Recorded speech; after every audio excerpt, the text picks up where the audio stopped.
Hello साथियों, मैं आपसे एक बार स्वागत करता हूं आपके अपने परिवार वंदे मातरम 2.0 में। आज हम आपको बताएंगे या हम चर्चा करेंगे यहाँ पे विज्ञान की प्रमुख शाखाएं।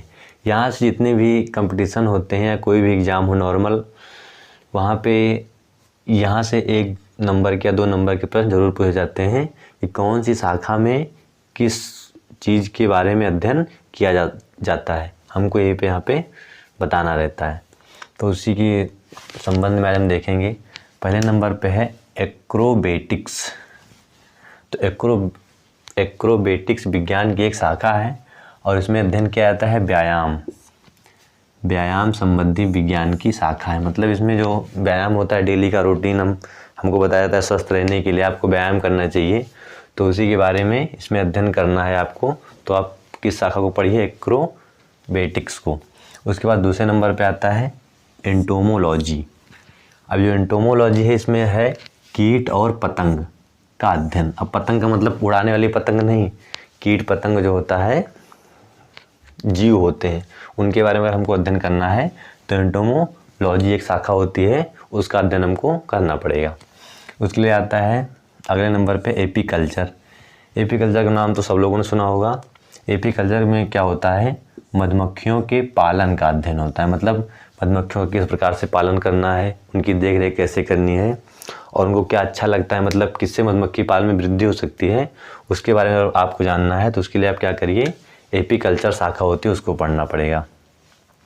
उसके बाद है एपिग्राफी। एपिग्राफी में आता है शिलालेख संबंधी ज्ञान का अध्ययन।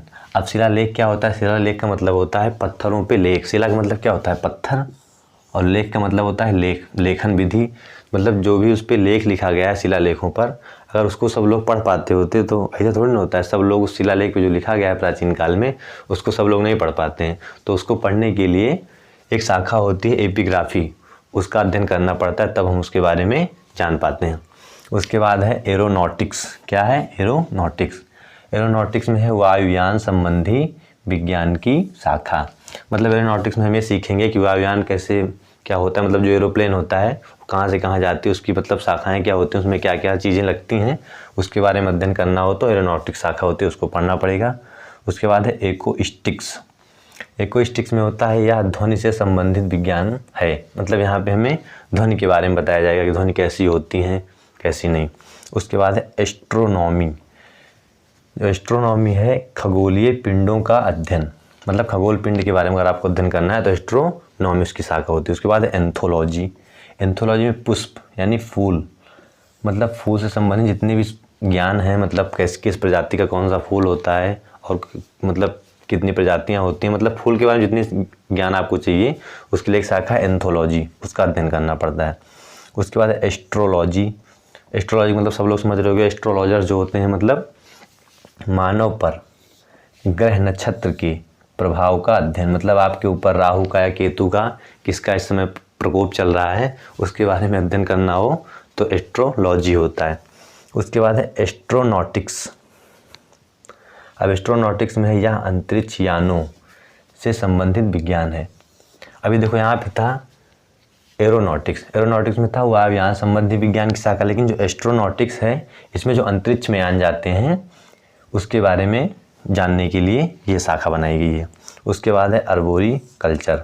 अर्बोरिकल्चर में है वृक्ष उत्पादन संबंधित विज्ञान। मतलब कौन सा वृक्ष किस प्रजाति का है और कौन सा फसल में मतलब काम आएगा, उसके लिए शाखा बनाई गई है अर्बोरिकल्चर। अभी और कुछ शाखाएं उसको हम आगे देखते हैं। अभी तक हमने देखा अर्बोरिकल्चर, जिसमें हमें बताया गया कि वृक्षों के उत्पादन के बारे में। अब उसके आगे बात करते हैं आर्कियोलॉजी। आपने आर्कियोलॉजी डिपार्टमेंट के बारे में सुना होगा, जो ये क्या करता है?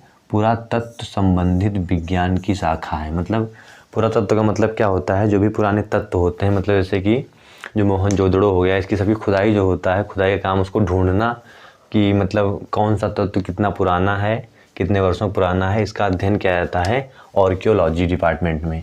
ये भी विज्ञान की एक शाखा है, इसमें क्या आता है। उसके बाद आता है आर्थोपेडिक्स। अब आर्थोपेडिक्स में क्या आता है? अस्थि का उपचार। अस्थि मतलब क्या होती है? जैसे आपकी हड्डी कहीं से टूट फूट गई है तो उसको कैसे जोड़ा जाएगा, कौन सी हड्डी है, इसके बारे में बताया जाता है आर्थोपेडिक्स में।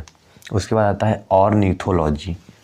ऑर्निथोलॉजी में आता है पक्षियों का अध्ययन, मतलब पक्षियों का जितना भी समूह होता है, जितनी भी प्रजाति होती है और किस प्रजाति के हैं, मतलब कैसा उनका है रहन सहन, इसके बारे में बताया जाएगा ऑर्निथोलॉजी में। उसके बाद आगे नंबर आता है ऑप्टिक्स। ऑप्टिक्स में होता है प्रकाश के प्रकार व गुणों का अध्ययन, मतलब प्रकाश किस प्रकार के होते हैं, उनका गुण कैसा है, इसके बारे में बताया जाता है ऑप्टिक्स में। उसके बाद है ओलिवोकल्चर। ओलिवोकल्चर में आता है जैतून, जैतून की कृषि का अध्ययन। जैतून एक व्यापारिक कृषि होती है, उसके अध्ययन के बारे में बताया जाता है ओलिवोकल्चर में। उसके बाद बात आती है ऑस्टियोलॉजी। ऑस्टियोलॉजी में हड्डियों का अध्ययन, मतलब इसमें हड्डियों का अध्ययन है। देखो यहाँ पे ऑस्टियोलॉजी, इसमें हड्डियों का अध्ययन है।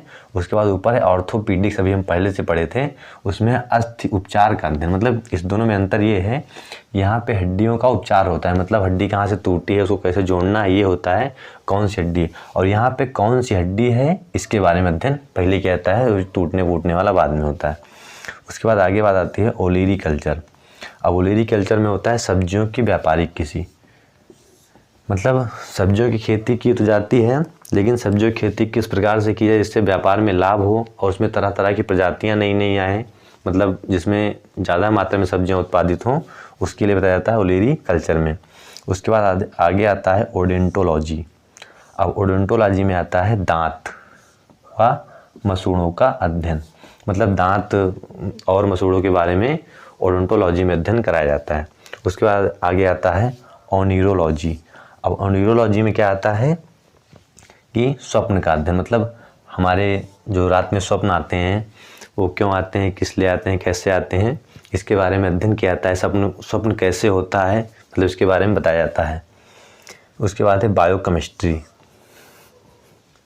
अब बायोकेमिस्ट्री का मतलब होता है जीवित शरीर की रासायनिक क्रियाओं के अध्ययन से संबंधित है ये शाखा, मतलब जिसका भी शरीर जीवित है उसके बारे में बताया जाता है। बायोकेमिस्ट्री में इसका अध्ययन कराया जाता है। अभी हमारी और कुछ शाखाएं बच रही हैं, लेकिन उसको हम कल की वीडियो में डालेंगे दूसरा पार्ट बना करके। ये पार्ट 1 है, कल पार्ट 2 आएगा, उसमें इसके जो कुछ बच रहे हैं उसके बारे में जानकारी आपको दी जाएगी। चलिए इसी के साथ हम अपने शब्दों को विराम देते हैं। जय हिंद, जय भारत।